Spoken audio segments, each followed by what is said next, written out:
ಅವನೇನು ಮಾಡಿದಾನ ಆ ಒಂದು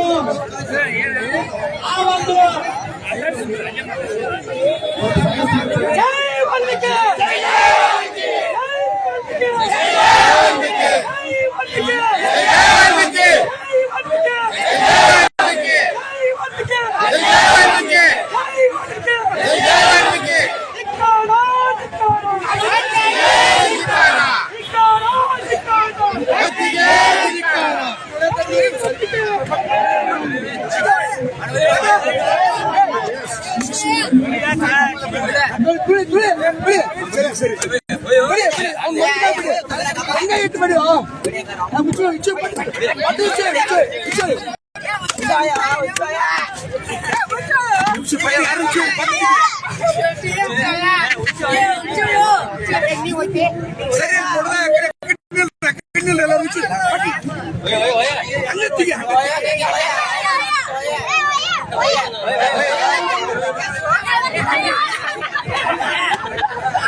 ಮತಎಣಿಕೆ ಸಂದರ್ಭದಲ್ಲಿ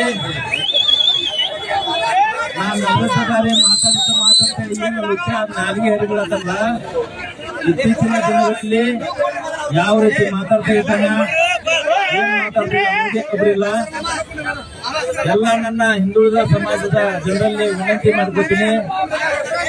ಶಾಂತ ರೀತಿಯಿಂದ ಹೋರಾಟ ಮಾಡಬೇಕು. ಹುಕ್ಕೇರಿ ತಾಲೂಕಿನ ರಮೇಶ್ ಕತ್ತಿ ಏನ್ ನೆಲಗಿ ಹರಿಬೇಕಲ್ಲ ನಿನ್ನೆ, ಇದು ಒಂದೇ ಜಯಂತಲ್ಲ, ಎಲ್ಲ ಸಮಾಜವನ್ನ ಸೂಕ್ಷ್ಮವಾಗಿ ಕಾಣುವುದು, ಎಲ್ಲರಿಗೂ ಅವಾಚ್ಯನ ನಿಂದನೆ ಮಾಡುವುದು ಅವನ ಕಾಯಕ. ಬಾಳ ನಮ್ಮ ಮಾತಿನ ಚತುರೋದನು ಆದದನು ಅಂತಂದ್ರ ಅವಗೂ ಮುಂದೊಂದು ದಿವಸ ಭಯ ಬಿಟ್ಕೊಂತ ಅನ್ನೋದು ಎಲ್ಲರಿಗೂ ಎಚ್ಚರಿಕೆ ಇರಲಿ. ಸಮಾಜ ಎದ್ದು ಕುಂದ್ರೆ ಏನಾಗ್ತೈತೆ ಅನ್ನೋದ ತಿಳ್ಕೊಂಡ್ ಮಾತಾಡ್ಬೇಕಾಗೈತೆ. ಯಾವುದೇ ವ್ಯಕ್ತಿಗೆ ಧಕ್ಕೆ ಅವನ್ ಬೆಳೆದ್ರ ಬೆಟ್ಟದು ಅದು ಸರಿಯಾಗ್ತೈತಿ. ಆದ್ರ ಜಾತೀಯತೆ ತೆಗೆದು ಮಾತಾಡಿದ್ರ ಅದ್ ಯಾವ ರೀತಿ ಯಾವ ಅರ್ಥ ಮಾಡ್ಕೋಬೇಕಾಗೈತಿ. ಅವೇನ್ ನಡೆಯಾಕತ್ತಲ್ಲ, ಏನ್ ಮಾತಾಡತ್ತಲ್ಲ, ಮುಂದೊಂದ್ ದಿನ ಅಲ್ಲ ಇವತ್ತಿನ ನಾವು ಕಂಟಕ ಪ್ರಾರಂಭ ಆಗೈತಿ. ಅದನ್ನ ನೋಡ್ಕೊಂಡ ಅವನ್ನ ಹೆಜ್ಜೆ ಇಡ್ಬೇಕಾಗೈತಿ. ಅವ್ನು ಎಷ್ಟು ನ್ಯಾಯಕ್ಕೆ ಹರಿಬಿಟ್ಟಾನ ಅವನಿಗಿಂತ 10 ಪಟ್ಟ ಅವ್ರ ಅವನ ಮೇಲೆ ಕೈ ಇಡುವಂತ ನಾವು ಅದು ತಿಳ್ಕೋಬೇಕು. ನಮ್ಮ ನಾಯಕರು ಯಾವ ರೀತಿ ಕಣ್ಣಿಂದ ಹೆಜ್ಜಿಡತಾರ ಅನ್ನೋದು ತಿಳ್ಕೊಂಡ ಏನಂತ ಯಾಕೋ ಕಪ್ ಕುಂತಾರಂದ್ರ ಕೈಲಾದವ್ರಲ್ಲ ತಿಳ್ಕೊಬೇಡ. ಕಚ್ಚ ನಮಗೂ ಮಾತಾಡಕ್ ಬಾಳ ಬರ್ತೈತೆ. ಅವರು ಅಧಿಕಾರದಾಗದಾರ, ಯಾವ ಅಧಿಕಾರದಾಗ ರಾಜ್ಯದಾಗ ಮಂತ್ರಿಗಳು ಇರ್ತಾರ, ಶಾಸಕರು ಇರ್ತಾರ. ಹಿಂದೂ ಸಮಾಜದವ್ರು ಯಾರು ನಿಮ್ ಶಾಸಕರು ಮಂತ್ರಿಗಳು ಆಗಬಾರದು ಗುರಿ ಆಗತೈತೆನ? ಗುರಿ ಆಗ್ತತಿ. ಏನ್ ಹೆಚ್ಚಿಡತಿ ಮಂದಿಗೆ ಏನ್ ಬಿತ್ತಾತಿ ಅನ್ನೋ ಮಂದಿಗೆಲ್ಲ ಗೊತ್ತೈತಿ. ಇದು ನೋಡ್ಕೊಂಡ್ ಹೆಚ್ಚಿಡ. ಇನ್ನೆಲ್ಲ ನಾಳೆ ನಿನಗೆ ಬೇರೆ ಉದ್ದೇಶದಿಂದ ಹೇಳತ್ತಿಲ್ಲ, ನೀ ಎಚ್ಚರಿಕೆ ಹೆಜ್ಜೆ ನಿಲ್ಲೋರ್ಕ ನಿನ್ ಕಟ್ಟಿಡ್ಬೇಕು. ಅನಾಹುತ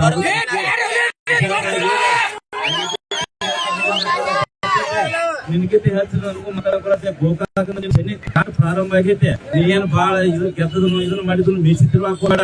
ನಿನ್ನಂತ ಬೇರೆ ಬೇರೆ ಕಡೆ ಇರ್ತಾವ, ತಿಳ್ಕೊ. ಅದು ತಿಳ್ಕೊಂಡ್ರೆ ಮಾತಾಡ್ ನನಗೆ ಹೇಳ್ಬೇಕಲ್ಲ. ನಿನಗ ನೀ ತಿಳ್ಕೊ. ಅಲ್ಲಿಂದ್ರ ನನಗೆ ನೆಟ್ಟಿಗೆ ನೋಡ್ಕೊಂಡು ನಮ್ಗೆ ಬರುವಂತ ವಿಡಿಯೋಗಳ ನೀ ಏನ್ ಮಾಡಂತಿಲ್ಲ, ಏನ್ ಮೀಸಿ ತಿರುವಂತಿಲ್ಲ. ನಮ್ಮ ಸಂಸಾರ ಹೋಗ್ತಿರ್ತಾವ. ಆ ಜನ ಹೋಗ್ಬೇಡ. ನನಗ ಮಾತು ಬರತ್ತೆ, ನಾನು ಮಾತಿನ ತಿಳ್ಕೊಕ್ ಹೋಗ್ಬೇಡ.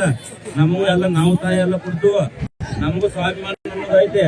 ಯಾಕೆ ಶಾಂತ ರೀತಿ ಹೊಂದೋದು ತಿಳ್ಕೊಂಡ್ ನಡಿ. ನಮಗ ನೋಡ್ಕೊ ತಿಳ್ಕೊಂಡ್ ನಡಿ. ಕಾಯ್ತಿ ಹೋಗಿ ಕಾಯ್ತಿ ಹಾಕಕ್ ಹೋಗ್ಬೇಡ. ಕತ್ತಿ ಇರ ನಿನ್ ಕಾಯ್ತಿ ಲತ್ತಿ ಪಟ್ಟ ಲತ್ತಿ ಪಟ್ಟ ಬರಬಾರ್ದು. ಹುಷಾರ್ದಾಗಿರ. ಒಂದು ಗೋಕಾಕ ಇದು ಯಾವುದೇ ಒಂದು ಹಿಂದೂ ಸಮಾಜ ಅಲ್ಲ. ನಾವು ಜಾತ್ಯತೀತ ರಾಜಕಾರಣ ನಮ್ಮ ನಾಯಕರು ಮಾಡ್ಕೊತ ಬಂದಾರ. ಆ ನಿಟ್ಟಿನೊಳಗೆ ನಾವ್ ಹೆಜ್ಜೆಗಿಡಾತು, ಶಾಂತಿ ಪ್ರಿಯರಾಗಿ ನಾವ್ ಹೆಜ್ಜೆಗಿಡಾತು. ತಿಳ್ಕೊ. ಇದನ್ನ ಕೆಟ್ಟ ಸುಮಾರನ್ನ ಅದ ನಿಟ್ಟಿನೊಳಗೆ ನೀ ಹೆಜ್ಜೆ ಇಟ್ಟ ನಿನಗ ಮುಂದೆ ಶಾಂತ ರೀತಿಯಿಂದ ನಿನಗೆ ದೇವ್ರ ಮುಕ್ತಿ ಕೊಡ್ತಾನ. ಇಲ್ಲ ಅಂತಂದ್ರ ಏನಾಕೈತೆ ಅನ್ನೋದು ನಿನ್ನ ಹಣಿಬಾರ ನಿನಗ ಗೊತ್ತೈತೆ. ಅದಕ್ಕ ಬಾಳ ಹರ್ಕೊಳಕ್ ಹೋಗ್ಬೇಡ. ಯಾವ್ದೋ ಒಂದು ಹೋಗುತ್ತ ಬಾಳ ಒಜಾಡ್ದಂತಲ್ಲ ಹಂಗಾಗಕ್ ಹೋಗ್ಬೇಡ. ಸ್ವಲ್ಪ ನಾಟಕ ನೋಡ್ಕೊಂಡ್ ನಡಿ. ಅದಕ್ಕ ಈ ಒಂದು ಪ್ರತಿಭಟನೆ ನಾವೆಲ್ಲ ಏನ್ ಹಿಂದೂ ಸಮಾಜ ಇರ್ಬೋದು, ಎಲ್ಲ ಆಲ್ಮ ಸಮಾಜ ಇರ್ಬೋದು, ಮುಸ್ಲಿಂ ಸಮಾಜ ಇರ್ಬೋದು, SC ಸಮಾಜ ಇರ್ಬೋದು, ನಮ್ ಏನ್ ಹಿಂದೂ ಸಮಾಜ ನಮ್ದೊಳಗ ವೀರ ಸಮಾಜದವ್ರು ಅದಾರ. ತಿಳ್ಕೊ. ಇದನ್ನ ಏನ ಈ ನಮ್ ನಾಯಕರ ಧಕ್ಕೆ ಆದ್ರೆ ಎಲ್ಲಾರು ಯಾರ್ಯಾರು ಕುಂತಾನೋ ತಿಳ್ಕೊ. ನಾವು ಶಾಂತಿ ಪ್ರಿಯರಾಗಿ ನಾವು ಪ್ರತಿಭಟನೆ ಮಾಡೋದೇನು ಉದ್ದೇಶ ಇರಾಕಿಲ್ಲ. ನಾವು ಮನವಿ ಕೊಡಕಂತ ಉದ್ದೇಶ ಐತಿ. ನಿನ್ನ ಬಂಧಿಸ್ರ ಚಲೋ. ಯಾಕಂದ್ರೆ ನೀವ್ ಹೊರಗಿದ್ದೆ ಅಂದ್ರೆ ನಿಮ್ ಉಳಿಗಾಲಿಲ್ಲ. ನಿನ್ನ ಒಳಗೆ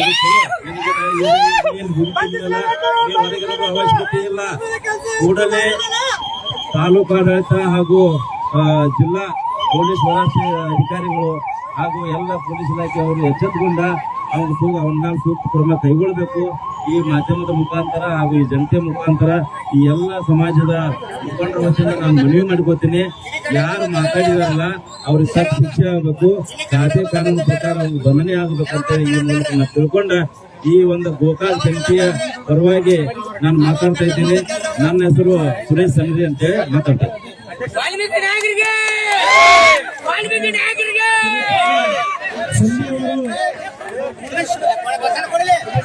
ಈಗ ಗೋಕಾಕ ತಾಲೂಕಿನ ನ್ಯಾಯವಾದಿಗಳ ಸಂಘದ ಅಧ್ಯಕ್ಷರು ಹಾಗೂ ದಯಮಾಡಿ ಶಾಂತತೆಯಿಂದ ಕೇಳ್ರಿ. ಅವ್ರು ಹೇಳ್ತಾರ ನಮ್ಮ